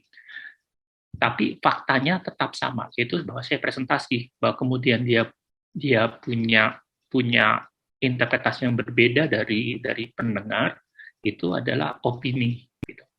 Nah, kemudian kalau misalnya kita balik ke sejarah, ini contoh yang paling gamblang itu adalah peristiwa 65 yang Mas juga teliti. Ini contoh yang sering saya pakai juga. Ada fakta-fakta sejarah yang betul terjadi, tapi tidak hadir, misalnya dalam museum Pancasila, monumen Pancasila Sakti yang di Lubang Buaya itu. Fakta-fakta yang betul terjadi, misalnya ada pembunuhan massal, itu nggak muncul tuh dalam versi-versi resmi pemerintah. Padahal itu betul ada, gitu. Kuburannya ada, korbannya ada, dan jenazahnya ada, penggaliannya ada, dan temukan sebagainya itu ada. Tapi peristiwa yang tidak terjadi itu dibuat kemudian menjadi seakan-akan terjadi. Misalnya, kalau kita ke Monumen Pancasila Sakti itu, ada di reliefnya itu ada gambaran Keruani yang sedang menari-nari malamnya itu sebelum membunuh. Lalu ada mutilasi terhadap alat kelamin para jenderal sebagainya. Itu nggak pernah terjadi, faktanya nggak ada, tapi dibuat reliefnya. Nah, kemudian ini satu contoh bagaimana satu sejarah dihadirkan, apa yang sungguh terjadi itu tidak hadir, gitu, tidak muncul, tapi kemudian apa yang tidak terjadi dimunculkan. Nah, bagaimana kemudian kita harus bersikap? Kalau dalam sejarah sendiri sih kita percaya bahwa saya juga setuju dengan Mas Andika bahwa memang perlu sekali keberpihakan. Saya sendiri juga tidak menutupi gitu bahwa saya misalnya dalam studi tentang Tionghoa, saya berpihak pada masyarakat Tionghoa. Atau misalnya bagi teman-teman yang studi 65, berpihak pada studi 65. Ya, memang sah, memang harus seperti itu. Dan tidak ada yang tidak berpihak sebenarnya. Karena dalam sejarah itu memang kita tidak bisa netral. Kita pasti punya pijakan. Yang perlu kemudian dipertahankan adalah bahwa dalam keberpihakan tersebut kita ditopang oleh argumen-argumen berdasarkan riset sejarah yang teruji gitu, yang metodenya itu bisa dipertanggungjawabkan. Nah, itu yang lebih terpenting. Makanya ada misalnya kritik sumber, bahwa misalnya fakta yang kita gunakan bahwa kita berpihak pada satu korban 65 karena memang orangnya dihilangkan atau orangnya dibunuh gitu, dan itu ada semua. Sehingga kemudian kita berpihak pada korban ini. Jadi keberpihakan itu sah karena kita ditopang oleh satu fakta, gitu, fakta sejarah. Jadi ini mesti dibedakan nanti dengan opini ya. Kalau opini itu persepsi kita, interpretasi kita terhadap satu hal gitu, dan itu sah. Setiap orang sah gitu ya punya interpretasi, penafsiran terhadap satu fakta sejarah. Tapi fakta sejarahnya itu sendiri adalah apa yang memang betul-betul sungguh terjadi gitu. Nah, ini kalau untuk soal peristiwa ya. Mungkin nanti ada beberapa lebih kompleks lagi, tapi saya coba ambil contoh yang paling sederhana seperti peristiwa sejarah. Atau misalnya seperti paling gampang lah, 17 Agustus. Itu juga satu contoh fakta sejarah yang interpretasi bisa berbeda. Bagi bangsa Indonesia, peristiwa 17 Agustus 45 itu satu momen kemerdekaan, bahwa kita menjadi bangsa yang merdeka. Tapi bagi pemerintah Belanda, itu adalah tanda pemberontakan, karena harusnya kita menjadi bagian Hindia Belanda. Faktanya sama, peristiwanya sama, 17 Agustus, pembacaan teks proklamasi. Belanda menceritakan fakta itu dengan rinci, detail, dan apa adanya. Indonesia menceritakan itu dengan rinci, detail, dan apa adanya. Persis jamnya sama, orangnya sama, fotonya ada, apa semuanya sama. Tapi interpretasinya bisa berbeda dua-duanya. Gitu. Dan itu sebenarnya sah-sah aja, gitu, selama kedua-duanya ditopang oleh fakta-fakta sejarah yang telah diteliti oleh riset sejarah yang sesuai dengan prosedurnya. Gitu sih kalau menurut saya. Jadi keberpihakan itu sah, dalam sejarah itu sah. Yang terpenting adalah itu ditopang oleh sebuah penelitian sejarah yang memang bisa kita pertanggungjawabkan. Dan yang lebih penting lagi, nah ini yang kita bermasalah dalam studi sejarah. Ruang-ruangnya itu nggak selalu ada.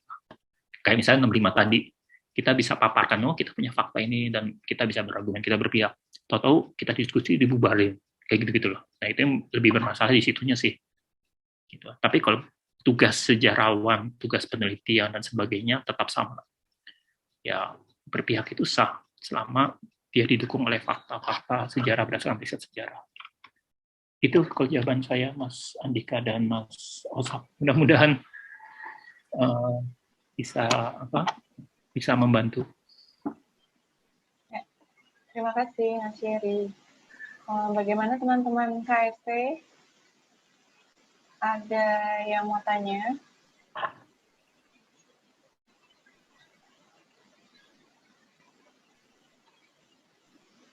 Kalau nggak ada, ini kita sudah ada 3 pertanyaan ya di dalam chat box, Mas Yeri, yang dikirimkan ke saya. Saya akan langsung bacakan saja kalau gitu, karena ini waktunya sudah makin sedikit. Baik, pertanyaan pertama dari Tio, dari Studio Malia.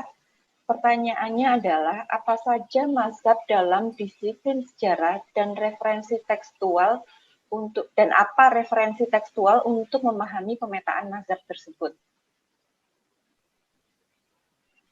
Kemudian yang kedua, ini dari Giri Nugraha.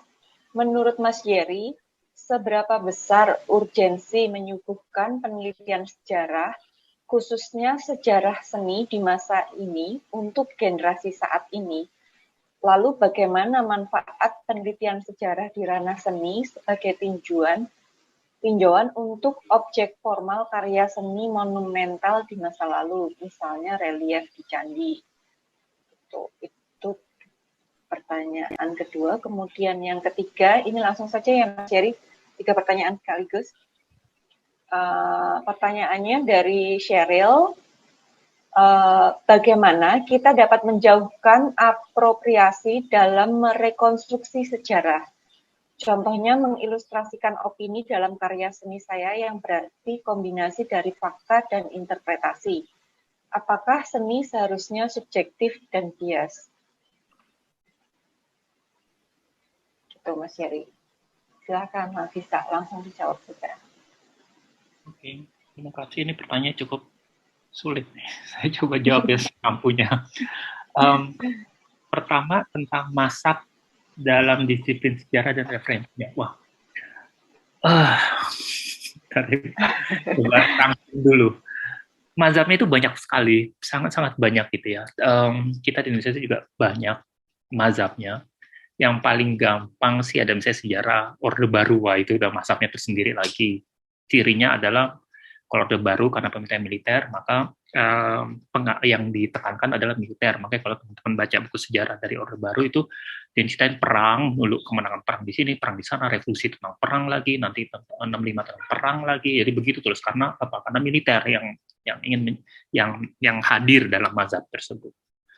Kalau misalnya pada masa Soekarno, nah ini beda lagi karena kelompok waktu itu nasionalis, jadi lebih ke kaum nasionalis ya. Tapi nanti dalamnya juga ada berbagai jenis mazhabnya lagi. Itu yang paling yang di Indonesia dulu.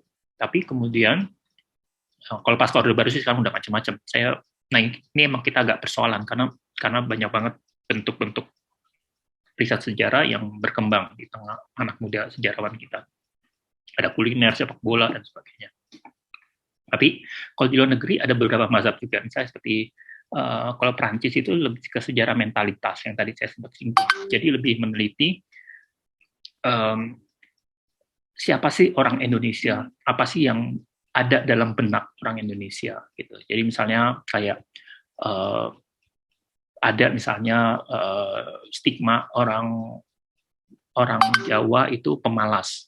Nah, kita tidak berangkat dari kepercayaan bahwa orang Jawa memang pemalas, enggak, tapi kita meneliti apa yang membuat ada stigma tersebut gitu. Dan kemudian jangan-jangan bukan pemalas, tapi misalnya ada soal waktu kayak tadi, misalnya kayak jam karet, ada konsep kalender yang berbeda gitu, ya, penanggalan waktu yang berbeda antara orang Barat dengan orang Jawa. Itu beberapa contoh aja yang sederhana. Jadi mazhabnya itu lebih melihat ke mentalitas, cara berpikir. Lalu ada lagi misalnya apalagi ya, di Prancis juga ada longue durée. Longue durée dia melihat sebuah sejarah dalam periode yang panjang, jadi tidak pendek-pendek. Kalau misalnya sejarah revolusi itu kan di Indonesia pendek sekali kan, cuma 5 tahun, 45 sampai 50. Tapi kalau longue durée itu yang panjang, misalnya melihat yaitu tadi misalnya terbangunnya sebuah mentalitas atau tentang menjadi masyarakat urban, menjadi orang kota, itu kan sebuah transisi ya. Dari kita dulu misalnya kebanyakan adalah berasal dari keluarga misalnya petani gitu, masyarakat Indonesia sebagian besar tinggal di pedesaan atau di di kota-kota pesisir, tapi kemudian bagaimana kalau kita menjadi modern. Nah itu kan satu periode yang cukup panjang. Nah ini dalam kalau Prancis disebut longue durée. Atau misalnya mazhab yang lain itu yang sifatnya, ini Pak Ben Anderson yang banyak mempelopori, itu yang sifatnya regional. Jadi kita melihat, atau ginilah pertanyaannya, kalau Pak Benedict Anderson itu apa sih yang identitas orang Asia Tenggara itu, apa yang menjadikan kita dengan misalnya orang di Malaysia, di Singapura, di di mana Thailand, di daerah Indochina, orang Filipina, kita sebagai satu identitas Asia Tenggara, atau jangan-jangan kita bukan orang yang sama gitu. Nah, ada penelitian misalnya melihat bahwa satu ciri orang Asia Tenggara misalnya makan nasi, makan beras, dari beras, dan beras itu menjadi satu hal yang sangat dihormati baik di Vietnam, di masyarakat Melayu, dan masyarakat Sumatera Jawa. Unsur kalau misalnya buktinya misalnya dalam bentuk ritual-ritual, sajian dan sebagainya itu beras hadir dalam kegiatan ritual keagamaan. Itu menandakan bahwa masyarakat Asia Tenggara ini terikat dalam satu kesamaan, yaitu beras tadi. Nah, ini pendekatannya sifatnya regional. Nah, ini salah satunya misalnya kayak Pak Benedict Anderson tadi gitu. Jadi melihatnya dalam bentuk yang lintas border gitu. Jadi macam-macam, banyak sekali. Referensinya apa? Nah, ini agak sulit ya. Sepanjang saya tahu itu kayaknya belum ada dalam satu buku ya. Jadi harus satu-satu dibaca gitu loh. Ini memang salah satu kekurangan dalam studi sejarah kita. Kita belum punya satu referensi yang mencakup itu semua gitu. Jadi kita tahu ya baru kayak gini aja. Saya bisa cerita begini, nanti mungkin ada sejarah lain juga bisa cerita gitu. Tapi ya tidak dalam terkompilasi dalam satu buku. Ini memang satu kekurangan dalam studi sejarah kita. Itu, dan kemudian berikutnya, nah ini mungkin saya minta tolong bantuan Mbak Vita lagi. Dari Giri tadi gimana pertanyaannya? Seberapa penting? Kalau Giri tadi itu sebetulnya dikirimkan ke saya nih. Menurut Mas Heri, seberapa pentingnya menyuguhkan penelitian sejarah, khususnya sejarah seni, untuk generasi saat ini? Oke. Kepentingannya, lalu manfaatnya bagaimana sebagai tinjauan untuk objek formal karya seni monumental? Mungkin ini ya, kalau saya coba jawabnya, kalau misalnya kita mau melangkah gitu ya, keluar rumah, kita kan ada tempat asalnya, dari mana gitu. Jadi kita baru tahu itu siapa kita hari ini, atau kita mau kemana itu besok, setelah kita tahu kita dari mana dan apa asal kita. Nah, problem ini katanya dengan anak muda ya, dengan generasi muda. Problem bagi kita, atau saya lah dulu ya sebagai generasi muda. Jadi sebagai gambaran yang mungkin yang paling saya ketahui aja gitu. Saya sebagai generasi muda dulu juga tidak terlalu menekuni sejarah awal-awalnya itu pada masa SMA. Tapi kemudian saya juga tidak terlalu tahu banyak tentang identitas saya gitu. Contohnya misalnya seperti waktu saya riset Tionghoa Makassar, itu sebenarnya latar belakang keluarga saya juga. Saya juga tadi nggak kebayang untuk meneliti tentang Tionghoa Makassar, tapi kemudian pembimbing saya menyarankan meneliti tentang latar belakang saya sendiri, sejarah Tionghoa Makassar. Lalu kemudian saya merasa kayak semacam kayak membuka kehidupan yang saya nggak ketahui sebelumnya gitu. Dan saat ini saya merasa diri saya komplit gitu. Jadi dalam arti gini, komplit dalam arti saya agak tahulah latar belakang saya, keluarga saya, masyarakat saya gitu, sehingga saya sekarang. Lalu kemudian pertanyaan saya mau kemana? Ya saya juga tahu sih mau kemana gitu. Jadi kenapa saya bisa tahu? Karena saya tahu latar belakang saya. Nah, pengalaman saya dulu, kalau misalnya saya ketemu teman-teman dari Belanda, dari Prancis atau dari Eropa gitu, atau dari Amerika sebagainya, yang berbeda dengan anak-anak muda Indonesia di generasi saya adalah kalau mereka itu tahu sejarahnya dan mereka bisa bangga gitu. Misalnya kayak teman saya misalnya orang Prancis, dia tahu saya keturunan ini dan ini gitu. Banyak sekali teman saya misalnya, saya keturunan dari satu wilayah Kaledonia, itu sebagai sejarah Prancis sebenarnya. Jadi dia ada unsur itunya, salah satu kakeknya, dan mereka bangga menciptakan itu semua. Tapi kalau misalnya orang Indonesia, kita anak Indonesia, asalnya dari mana? Saya, orang tua saya Jawa, ibu saya misalnya Sunda. Lalu kakeknya ya begitu aja, tahunya Jawa, Sunda. Jadi terbatas itu. Sejarah keluarganya itu nggak kita sangat terbatas mengetahuinya sampai jauh ke belakang. Dan itu membuat kehadiran teman-teman atau saya lah gitu ya sebagai generasi muda waktu itu jadi kayak nggak komplit gitu lah. Saya nggak bisa cerita banyak tentang background saya gitu. Dan seberapa penting mungkin gunanya lebih untuk melihat ke depan ya. Kalau saya sekarang saya untuk melihat ke depan saya jadi lebih merasa agak lebih yakin gitu apa yang harus dilakukan gitu mengingat segala yang pernah terjadi. Bukan cuma soal saya pribadi gitu ya, tapi kehidupan keluarga, masyarakat, latar belakang saya dan sebagainya gitu. Jadi kebayang apa yang harus dilakukan ke depan. Paling sederhana misalnya ya membangun kehidupan yang lebih baik, lebih damai gitu, tanpa kekerasan. Nah, semacam itu. Jadi itu satu hal yang sangat jelas gitu. Kenapa? Ya karena saya tahu di belakang sana ada sejarah kekerasan. Gitu. Gitu sih. Lalu mudah-mudahan bisa menjawab ya. Ini. Lalu berikutnya Mbak Vita boleh minta tolong lagi. Saya tadi coba mencatat tapi nggak keburu. Oke, ini atau mungkin mau dibacakan sendiri nih karena kayaknya masih di sini nih. Oke. Ini coba nih Mbak Cheryl, apakah masih ada di sini? Masih Mbak. Ya silakan dibacakan sendiri Mbak. Oke. Bisa nyalakan kameranya. Oke. Saya punya pertanyaan untuk Mas Yeri, bagaimana kita dapat menjauhkan apropriasi dalam merekonstruksi sejarah. Contohnya mengilustrasikan opini dalam karya seni yang berarti kombinasi dari fakta dan interpretasi. Apakah seni seharusnya subjektif dan bias? Terima kasih. Terima kasih, Cheryl. Ini kayaknya pertanyaannya saya kurang mampu menjawab karena saya belum pernah menghasilkan sebuah karya seni gitu. Mungkin Mbak Vita, Mbak Lasita, Pak Har itu lebih mampu menjawab pertanyaan ini. Cuma saya bisa jawabnya begini kalau untuk sejarah ya. Kalau misalnya kalau kita batasi dalam sejarah, bagaimana kemudian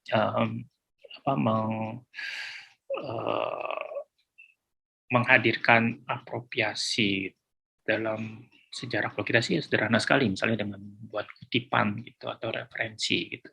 Dan berikutnya tadi apa seberapa penting gitu ya. Kalau dalam sejarah sih sebenarnya sejauh kita menghadirkan rujukannya gitu, itu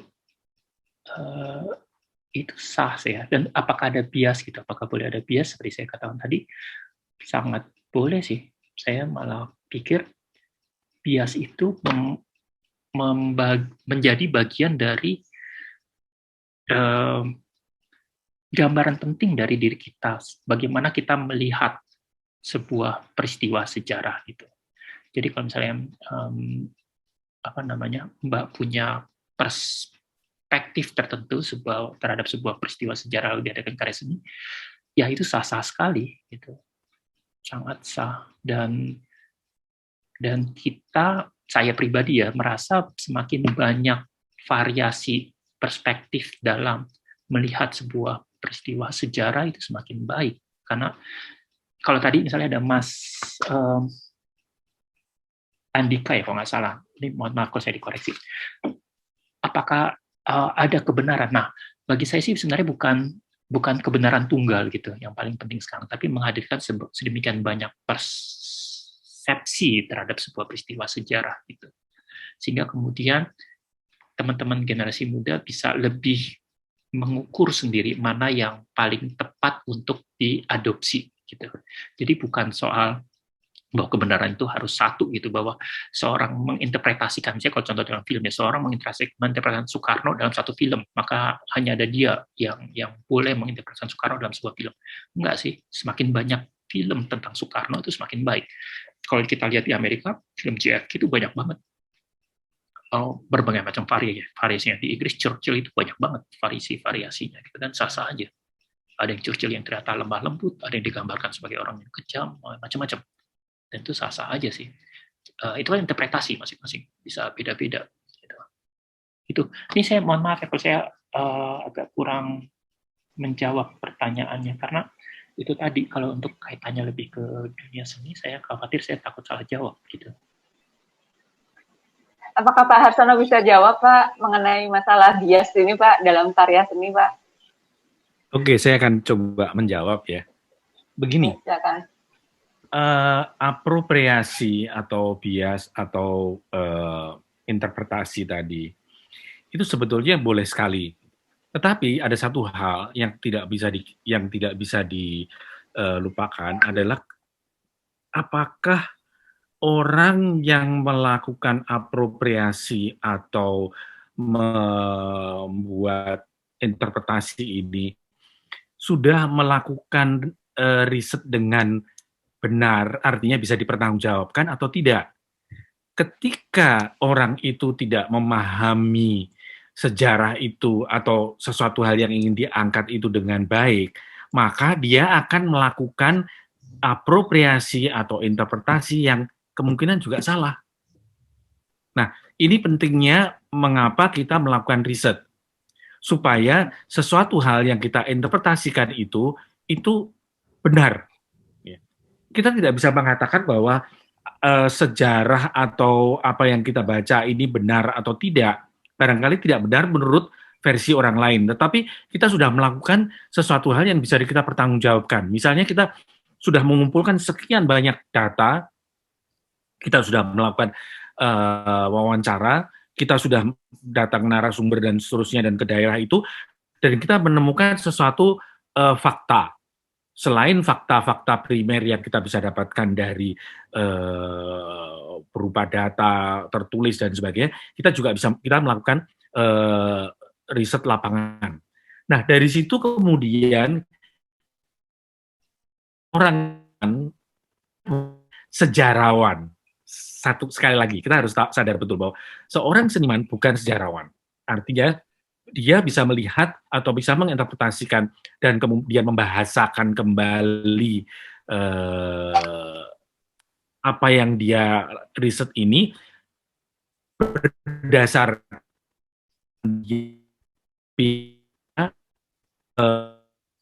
yang itu kemudian menjadi satu karya. Sehingga kalau dikatakan bahwa... Maaf Pak, tadi Pak Harsono keputus-putus. Bisa diulangin Pak? Iya, jadi begini, kalau seseorang kemudian dia sudah melakukan riset dengan baik, bisa dipertanggungjawabkan, kemudian dia membuat satu interpretasi itu dilandasi oleh suatu riset yang bisa dipertanggungjawabkan. Satu. Yang kedua, seorang seniman bukan seorang sejarawan. Dia sedang tidak menulis sejarah. Dia sedang mengekspresikan semua yang dia riset berdasarkan interpretasi. Dia mau melihat persoalan ini dari sudut mana. Nah, semua itu harus bisa dipertanggungjawabkan, dikemukakan dengan baik. Sehingga kita bisa mengatakan bahwa oke, ini riset saya seperti ini datanya seperti ini, saya mencoba melihat dari sisi ini, interpretasi saya seperti ini. Sehingga saya bisa mengatakan, atau saya sering mengatakan bahwa sejarah itu tidak tunggal. Artinya, ada satu sejarah, ada satu peristiwa, yang kemudian bisa dilihat dari berbagai macam sudut pandang. Nah, dari situlah saya mengatakan bahwa itu tidak tunggal, karena ketika peristiwa itu terjadi, saya atau kita berada di mana, atau kita memposisikan diri di mana untuk melihat sejarah itu. Kemudian kita bisa menginterpretasikan.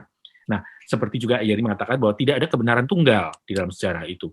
Tetapi peristiwanya tunggal, peristiwanya itu benar berdasarkan apa yang kita amati, kemudian data yang bisa dipertanggungjawabkan dan sebagainya. Kira-kira seperti itu. Barangkali ini bisa menjawab, atau Yeri ingin mengoreksi, silakan. Terima kasih. Pak Harsono udah lebih maju kayak soal ini. Kalau saya kan cuma kayak mensuplai gitu. Kalau Pak Harsono udah lebih maju, udah lebih jauh. Ya, Dia bukan sejarawan lu. Kita malah belajar sekarang dari Pak Harsono, makanya saya sejarawan, karena bosan juga sih melihat karya sejarah gitu-gitu aja. Perlu melihat dari seniman juga. Ya, ini salah satu, ya, ada yang mau tanya lagi? Aku pingin ini sih saya pikir dari segi seniman dan juga sejarawan itu jawaban yang menarik buat aku. Ya, jadi terima kasih. Sama.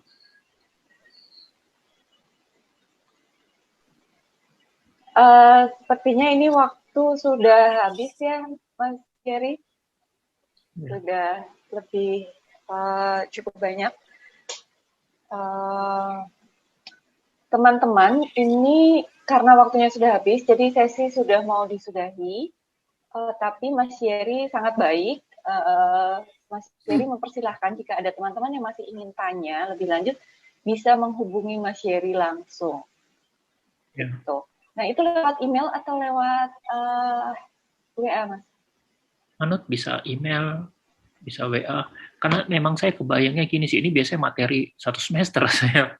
Dan biasanya juga mungkin lebih bunyi gitu apa yang saya sampaikan kalau dalam praktek gitu. Jadi kalau teman-teman yang praktek dan ketemu soal-soal teknis ya bisa, saya mungkin bisa ngobrol, kita bisa ngobrol gitu. Maksudnya Mas. Ya, nanti saya bagi ya ke teman-teman peserta. Baiklah, karena waktu sudah habis, saya ucapkan terima kasih banyak pada Mas Jerry. Semoga ya saya minta maaf juga karena waktu terbatas gitu, sehingga Mas Jerry tidak bisa menyampaikan dengan panjang dan mendetil gitu.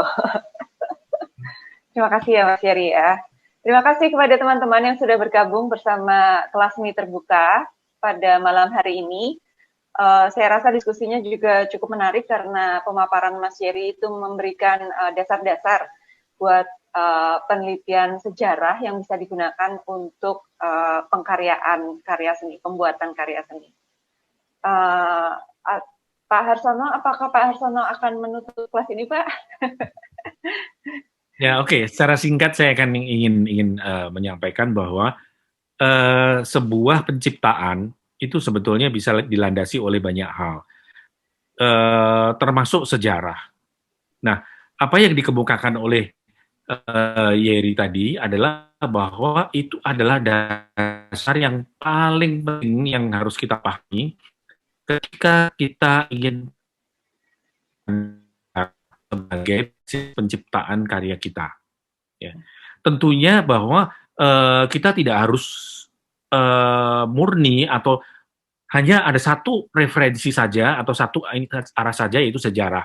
Kita bisa menggabungkan sejarah dengan visual etnografi dan sebagainya yang kita anggap itu akan memberikan